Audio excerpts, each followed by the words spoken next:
Et salut tout le monde, petit topo pour le catalogue Parkside qui concerne l'arrivage du 22 août au 26 août. Alors en premier, on va avoir le niveau laser à croix. Il est super pratique, en plus son trépied est stable. J'ai fait un test dans mes vidéos. Vous pouvez aller chercher dans la playlist, vous allez voir, c'est du bon matériel. Ensuite, un projecteur de chantier à 30 €. C'est pas mal. Bon, ça consomme moins que des phares halogènes et ça chauffe moins. 2 fois 15 watts, donc ça fait 30 watts au total. Je sais pas ce que ça vaut, enfin je sais pas si c'est assez efficace pour l'utilisation d'un peintre ou d'un bandeur, mais bon, je pense que c'est correct. Ensuite, un projecteur à LED sans fil à 13 €. Sympa. Un set de crochets si vous avez des outils à accrocher sur les murs ou au plafond. Euh, Avec ça, vous pouvez le faire, c'est pas mal. Mon père en avait acheté de ça, il en était assez content. Toujours pour le 22 août, on va avoir le set de douilles à 60 € au lieu de 80, ce qui vaut vraiment le coup, je pense. Après, je sais pas ce que ça vaut au niveau qualité, hein, parce qu'on est sur du Parkside, avec des clés à cliquer, c'est quand même des outils un peu complexes. Je sais pas si ça tient bien dans le temps. Si vous avez des retours à faire, n'hésitez pas à me le dire, je serais curieux de savoir. Perceuse meuleuse de précision sans fil, j'en ai une, ça fonctionne bien. Je l'avais pas acheté ce prix-là, je crois que je l'avais acheté 12 € je crois. Bon bref, il y a des promotions des fois chez Parkside, ça vaut le coup plus ou moins. Là, elle est au prix fort, à 20 €, mais bon, c'est un outil qui est quand même correct. Ensuite, quelques accessoires pour l'appareil multifonction qui se trouve ici. Une agrafeuse mécanique à 6 €, je pense qu'elle sera mieux que l'agrafeuse en 12 volts, qui n'est pas terrible et beaucoup plus chère du coup. Là, 6 €, si elle fait le boulot, si c'est pour un usage occasionnel, vraiment, ça peut être sympa. Un tournevis électrique de précision qui est à 13 € normalement, là, il est à même pas 10 €. C'est surtout pour les informaticiens, enfin pour les petites bidouilles.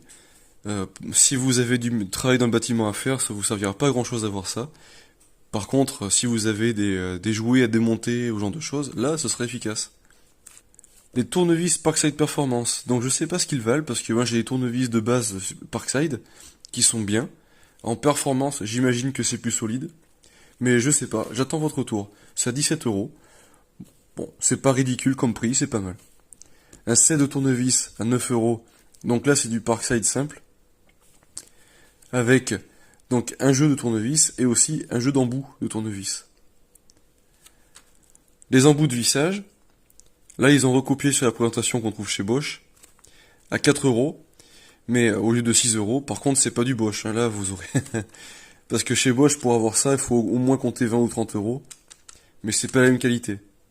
Et puis là, c'est sûrement pas des embouts à choc non plus. C'est des embouts de... Ça va être des douilles de base. Du vernis teinté pour différentes surfaces, à 2,40 € au lieu de 4 €. Des bâtons de colle à basse température pour les pistolets à colle. Une petite station de soudage numérique. Alors moi j'en ai une qui n'est pas numérique, qui est efficace, qui marche à batterie, c'est en X-Volt Team, j'en suis content, j'ai fait une vidéo sur ma chaîne d'ailleurs. Je l'avais acheté un peu moins cher que celle-ci est 18 €, si elle est numérique, il y aura peut-être des précisions en plus au niveau des températures, car là il y a indiqué que vous allez pouvoir mettre entre 200, 300 et 400 degrés. Moi la mienne n'est pas réglable. Vous pouvez aussi acheter des pannes pour le fer à souder, à 4 € l'ensemble, ce qui est correct pour un usage basique. Pour le sertissage des connecteurs non isolés, ouverts ou non isolés de différentes tailles, vous avez tout un set ici de pinces à sertir et avec accessoires, à 20 €. La pince perforatrice à 4 €. Je sais pas ce que ça vaut, ça c'est plutôt pour percer le cuir ou autre chose. Bon, l'efficacité est relative, mais bon, après tout, pour percer le cuir, c'est vrai que moi je le fais avec une visseuse, mais pourquoi pas avec ça, ça peut être très bien aussi. Je sais pas ce que ça vaut. Outils de précision. Donc là, on va avoir des petits tournevis, on va avoir différentes choses comme ça va être pour démonter les téléphones portables. Je pense, pour démonter éventuellement des consoles de jeux, des trucs électroniques. J'imagine que c'est ça. Si vous avez d'autres idées, n'hésitez pas à le dire. C'est à 7 €.